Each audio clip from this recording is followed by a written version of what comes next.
Welcome, ladies, gentlemen and cacti lovers in general, to my how to sow cacti from seed video.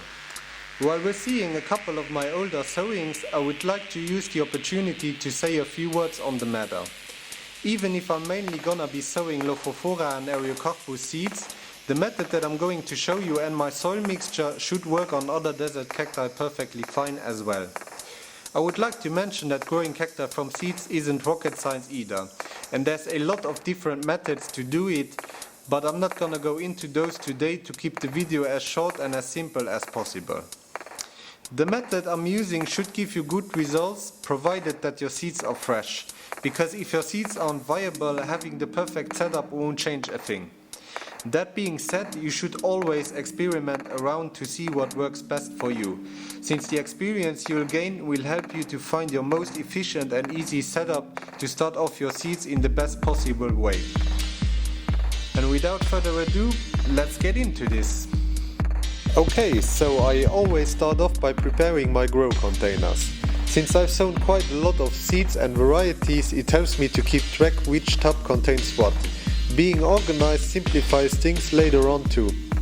Now these are just regular takeaway containers used by restaurants and are fairly practical because they come with a lid attached to the tub itself. This lets you have easy access to your seedlings down along the line when they need to be checked up upon. Next, I take plastic plant tags that I cut up and mark down to use as dividers. I'm gonna show you how later on. Of course, you'll need your seeds that you got from a nursery, another cultivator, or of course your own plants. As you can see, these containers don't have drainage holes, so we're going to drill them in beforehand for this grow. That being said, both ways would work, but trust me when I say that it's a hassle to put them in after a couple of months when everything's settled down.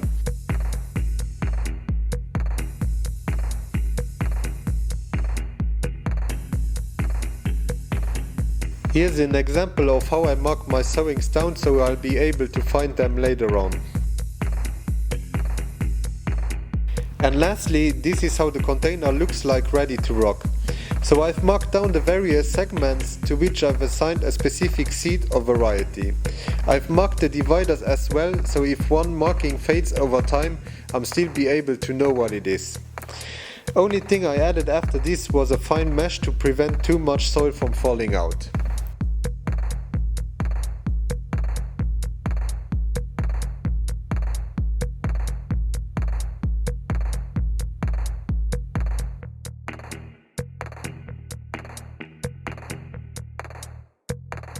Alright, so for sowing your seeds there are actually two methods that I like to use. One is a bit more time consuming. I'm gonna show you that one with this first example here. That's normally meant for when you have special crosses like I got here. I've got a couple of different 3G cultivars I got from another cultivator in Thailand. And I don't have as much seeds of these as I normally would get from my own plants. So if you want to space them out more evenly throughout your container so that you don't have to worry about issues because they are growing too close together, and also to ensure that they are spaced out evenly so that they have the most room they can have to develop their root system before they're getting transplanted the first time. The second method is actually the sprinkle method, if you want to call it that. You have probably already seen people do that. You simply just take your seeds and you sprinkle them on top of your soil. I don't particularly like doing that because with my bad luck all my seedlings are gonna end up in one confined space in the growing container. But since we are having a lot of seeds to sow, I'm gonna use a mixture of these two depending on what I'm currently sowing. So what you need are your seeds, of course. Next I've got my dividers. I'm gonna show you how I'm using them later, and of course you have your container. I've put drainage hole in the bottom, and I've also put a relatively fine mesh above it so it prevents the soil from falling out of the container. With that being said, I think it's time to move on to the soil mixture. For the soil mixture for raising seeds is actually quite a bit different than for mature Lophophoras. We are still gonna use the same components as for my mature plants, but we are gonna mix the recipe up slightly. So while mature plants prefer to have mostly inorganic soil in their mixes, for seeds or seedlings they don't mind having a bit more organic in their mixture. Usually like to use 50% of fine sifted cactus soil, just your regular cactus soil that I've sifted out to remove the big chunks of wood, because that's not what you want to have in your seedling soil mix. Next up, we got our inorganic mixture that we got from a cactus nursery. That is actually composed of expanded clay, pumice, horticultural sand, and also a bit of zeolite for retaining a bit of moisture. That we're gonna mix in for around 25%, and the rest is just gonna be straight small grained pumice. I also like to sprinkle extra lava in there because it usually helps to keep the soil nice and fluffy, because we do have a considerate amount of organic that is in this mixture. So let me just get this first batch mixed up. Alright, so with that being done, you can see we have a nice half-half mixture of organic and inorganic soil. So next what I'm gonna do, we're gonna have to get some moisture into the soil. So for that I'm simply gonna put the container in some water and let it soak up. While it soaks up, I'm gonna place my dividers and I'm gonna match them with the markings I did on the container itself. So we are gonna start with one.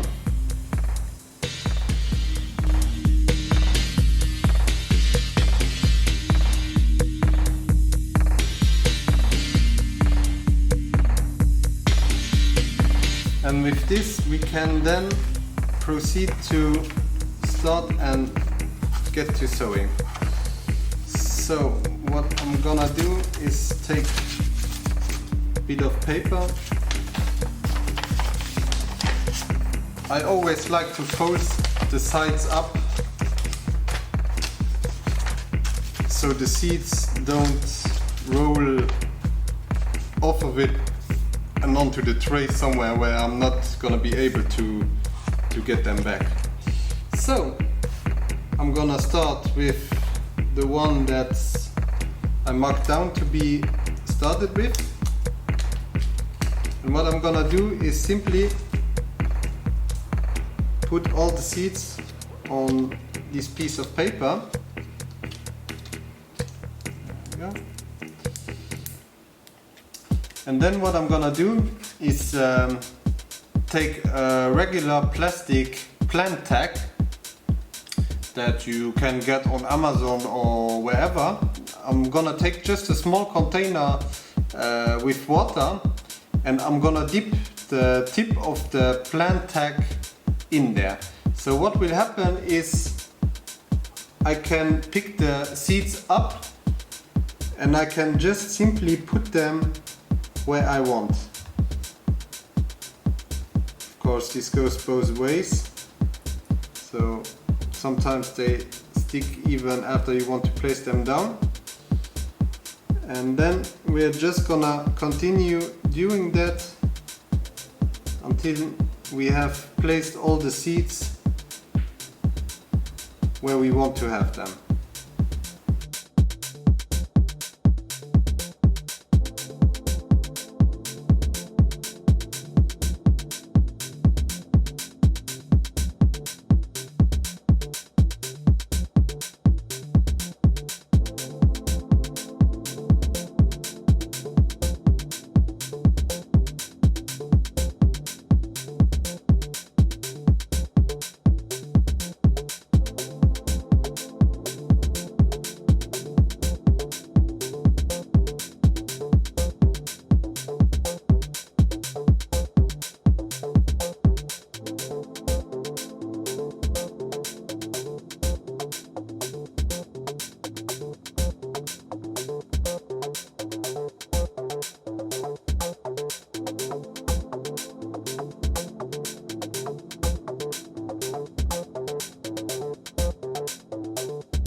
And there you go.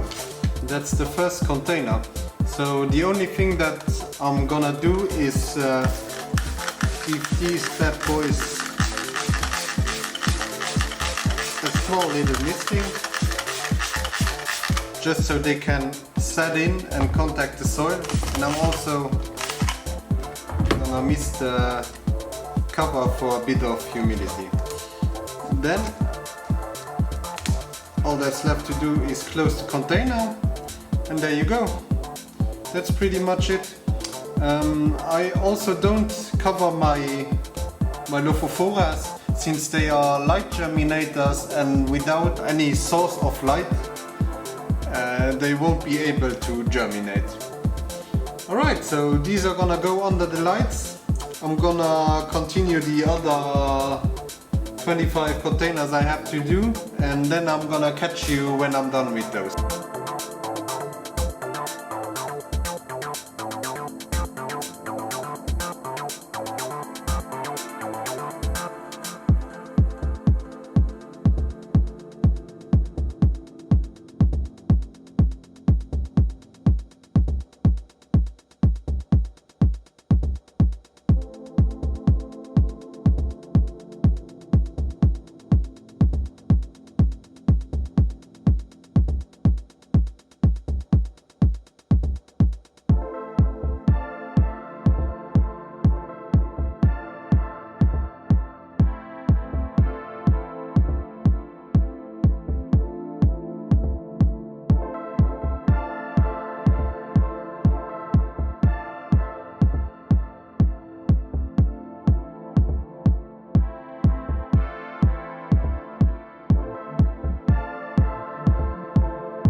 Alright, so after a couple of days work we finally got done sowing all the cactus seeds that we had.